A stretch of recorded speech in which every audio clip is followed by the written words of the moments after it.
Hello, Special Olympic athletes, trainers, family, loved ones, and anyone else who's watching this video. I hope your Special Olympics are going very well, and welcome to Stronger Minds Station 1. As you probably know, at each of these stations, we will be teaching you about different ways that you can manage stress or anxiety or worry, things that we all face day to day in different parts of our lives. At this station, we will be talking to you about the stress ball. The stress ball is very useful because it's small and compact and can be used anywhere. So if you think about the common places that maybe you have stress or anxiety, say at school or at work or at home, you can bring a stress ball to any of those places. Store it in your backpack, store it in your desk, and you can use it anytime you're feeling stressed out. You might wonder why a stress ball is useful. Well, even though things like stress and anxiety are feelings and emotions, they can have physical components in our body as well. So if you think about when you're stressed, maybe you feel it in your stomach or in your back or your lower back. Those are all common places. And when we do physical things, it can help release that stress. So you might notice when you do things like go for a run or play sports, you tend to relax more and feel less stressed.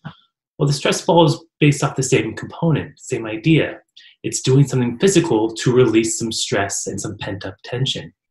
So the way we use the stress ball is we grab it in one of our hands, doesn't matter which one, and we squeeze for 3 seconds. Do a very strong squeeze. 1, 2, 3, and then we release. Again, do it again. Squeeze for 3 seconds and release. What we want to do is really pay attention to your arm where all the muscles are tensing up as you're squeezing. So again, it's when you squeeze, really focus on that. And then as you release, feel that muscle tension release. And think about all your worries and the things that are stressing you releasing away as that muscle releases and relaxes. Again, the great thing about these stress balls, you can use them anywhere, you can store them anywhere. Difficult things with using physical activity to relieve stress is it's not always appropriate to do something like if you're on a plane, you can't start doing jumping jacks to relieve your stress, or if you're in a classroom, you can't start running laps around the class if you're feeling stressed. But a stress ball can be used anywhere, and I really hope you do use them and make the most of them. And I hope you enjoy the rest of the stations in a Stronger Minds area and can use some of these techniques to help reduce the stress in your life. Have a great Special Games.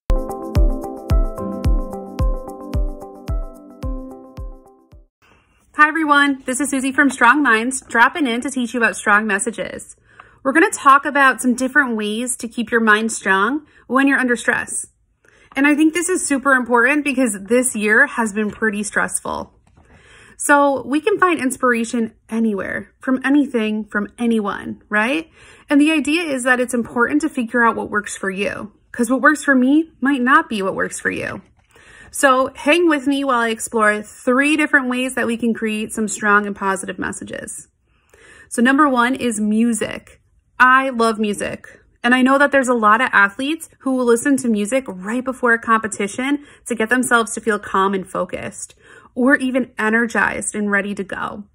So if you listen to music that's positive and upbeat, you'll feel more positive. You'll feel more calm. I know for me, I have different songs and different music artists that I'll listen to if I want to feel relaxed, calm, focused, energized, or even help me to go to sleep sometimes if I'm having trouble with sleep. So can you make a list right now of some songs that you could listen to right before a competition to help you to feel focused and calm? The second thing we're going to talk about is photographs. So another thing you could do is bring your favorite photograph to an event if you're feeling anxious or nervous and want some inspiration. Are there any people, places, or things that would make you feel good just to look at?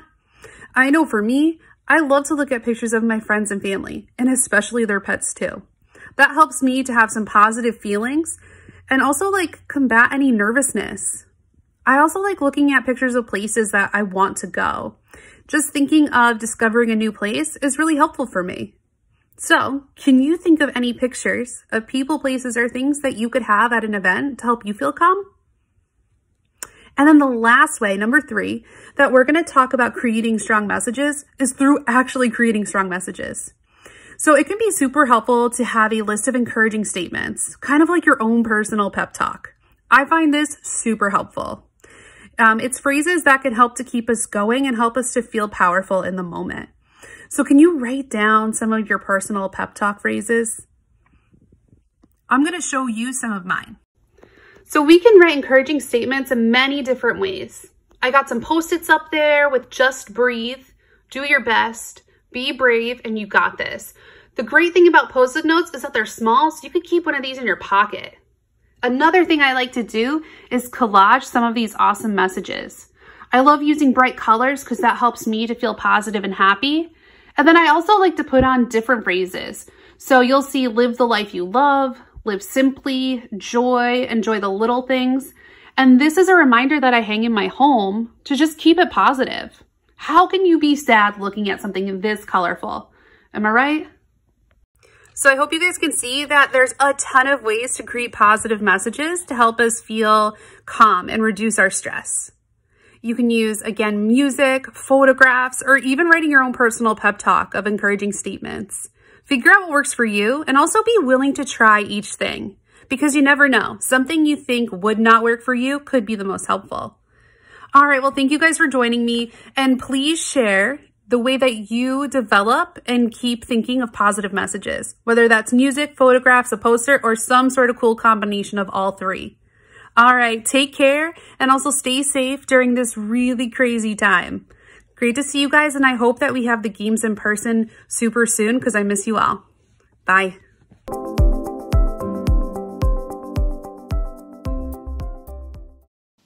Welcome to the Strong Breathing Station. My name is Miriam, and I'm going to show you how powerful your breathing can be. For a very long time, people have understood that breathing is a powerful tool. Paying attention, noticing, or watching how you breathe is part of that power. Breathing is our best tool for calming ourselves down. It is always with us, and it's something we do naturally, but it's also something we can learn to do better. When we're calm, we usually breathe softly, light, gently, calmly, like the wind in this picture. See how it just moves the water a little? But when we're feeling flooded, when feelings are strong and big, our breath can become fast and rough like the wind in this picture. The more you breathe fast and rough, the worse you feel. So if you can catch yourself breathing like in a storm, you need to change the way you're breathing so you can get from here to here. I'm going to show you how. We'll do it together. If you like it, you can practice it as much as you want and then see how well it works for you. In this station, we want to show you an easy strategy you can use to help yourself feel calm and stress-free. It turns out that how you breathe can really make a difference in how nervous or stressed you feel. Scientists have shown that 3 deep breaths from your belly can actually bring you a feeling of calm, especially if you do it slowly by pulling in air through your nose and then releasing it through your mouth. Have you ever noticed that when you're stressed out or nervous, your breathing can get kind of fast and shallow, like this? Simply slowing down your breathing and making it deep and slow and long can send your body the message that you're okay and that you're calm. It's a great tool that you can use anywhere and in any situation. So even though it seems kind of simple, it actually takes some practice.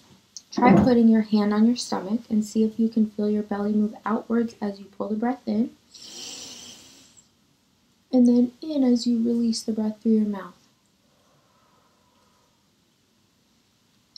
Lots of professional athletes practice deep breathing before they compete.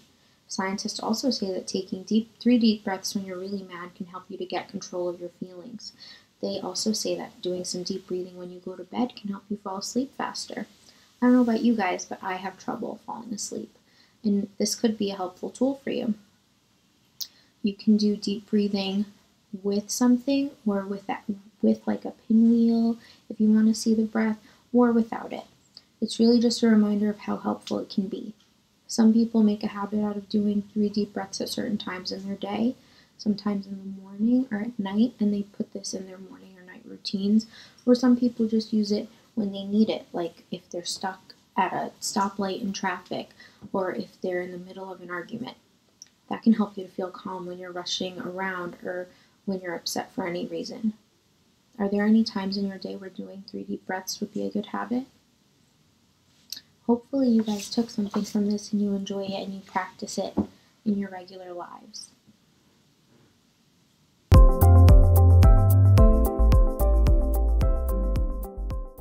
Hello athletes, welcome to this station, Strong Supporting.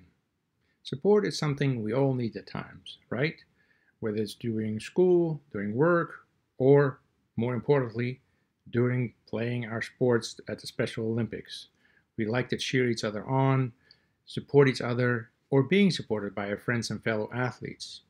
So support is all about getting help from others as well as giving help to others, supporting your friends and fellow athletes, or getting support from your fellow athletes, your family members, your teachers, your co-workers, and others. It is good to be supporting somebody. It's good for your heart to be kind to someone. So now we cannot meet each other on the field, in the pool, on horseback, or wherever your favorite sport is done during the Special Olympics. So it makes it even harder for us to get support from others because we're not physically next to each other. And we are a little bit stressed about this because when are we going to be back together? Well, this is where Strong Supporting comes in. You can still support each other. You can use FaceTime, you can text, you can use Zoom like we do now. Or you can call someone. And maybe you live with someone you can talk to. Do you remember when people tell you, "Hey, how are you?" And you say, "Well, I'm fine." Well, maybe you're not always fine. Maybe sometimes you feel like, well, I'm a little sad. I'm a little stressed. I can't see my friends. I can't go to the day program. I can't go to my job. I can't go home for the holidays. So instead of saying, "I'm fine," you could say, "Well, I could need a little help from a friend. I'd like to talk about this." On the other hand, when you ask someone, "Hey, how are you?" and you hear, "I'm fine," you could say, "Sure? Are you really fine? Can I help you?" Support is good. It makes you feel better, less stressed. It really is important in all the things you do. And whether it's your friend, your partner, your fellow athletes, they all rely on you for support, and you can rely on them for support. That's what support is all about. Do you know who your best friend is? The best person to get support from? Do you need support now? Call them. Talk to them. Write them. Email them. Go on Facebook. Go on FaceTime. Say, "Hey, it's me. I want to talk to you. I need some support here. I need to talk to somebody. I need to be a little happier than I am.